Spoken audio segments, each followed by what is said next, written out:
Hello everybody, my name is Hondartza Fraga and I am very glad to be mixing it up with you today. I have a few questions here in this bowl, so let's get started. What do you do outside of your art practice? Well, not a lot. I have a young daughter, she's 6, so whenever I'm not doing my work, my time is filled up with her, doing things with her, looking after her. Obviously the rest of the time I tend to be mainly doing my work. I love reading in terms of non-art related activities. I do like reading a lot. Watching movies, I love film. Music is always around, but that's kind of, that's always around whether I'm making artwork or not.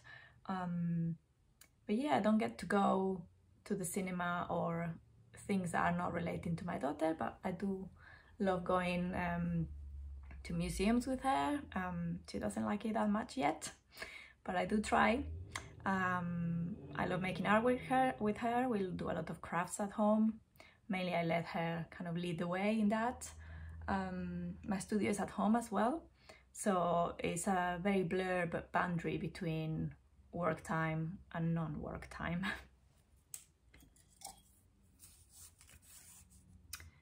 Who do you go to when you need help or advice?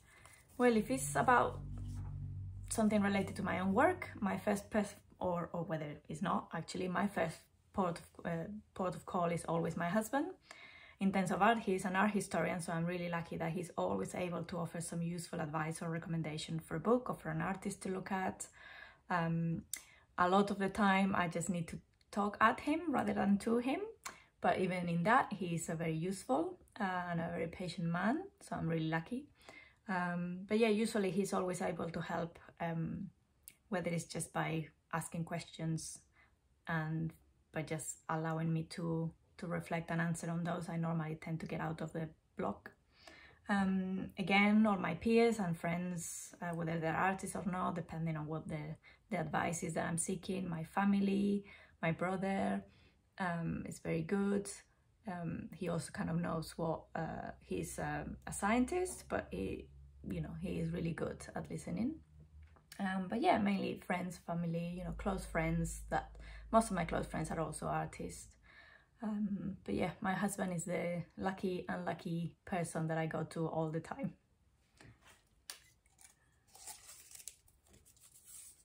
Can you describe the first piece of artwork you remember seeing?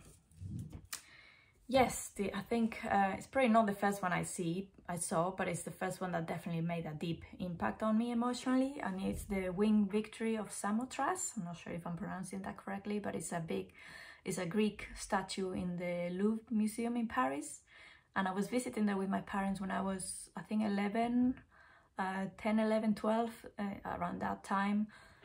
And it's placed, I think it's still placed like that on the top of a big staircase, so it's kind of on its own in a very prominent position.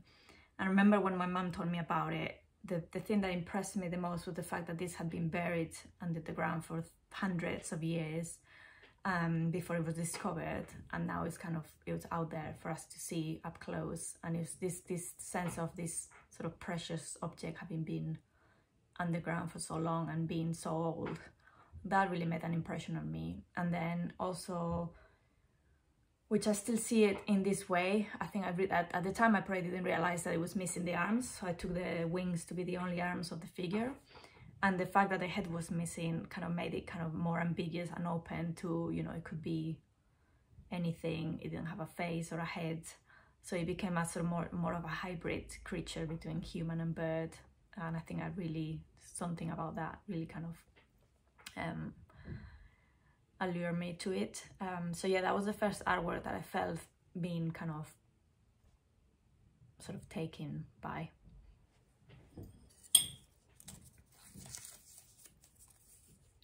What inspires you and your practice?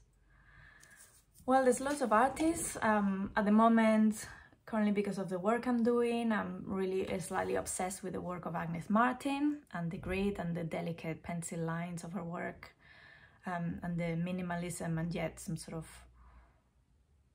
I don't know, again, some sort of deep emotional drive to make the work that in the end looks so simple. This deceivingly simple, I guess. So that's kind of one artist I'm looking at a lot at the moment. Vijay Selmins and her drawings is another kind of favorite. So it's more like I kind of tend to find sort of affinities with their work rather than trying to kind of respond to their work in my own. And then generally it's normally images of things. Like at the moment, one of my recurrent themes is deep space and deep sea, the planets.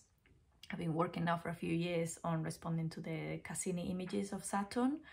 And I'm just fascinated by images of space that are very technological and how they are made and how they can shape our visions of space, and then playing around with them in a non-scientific way.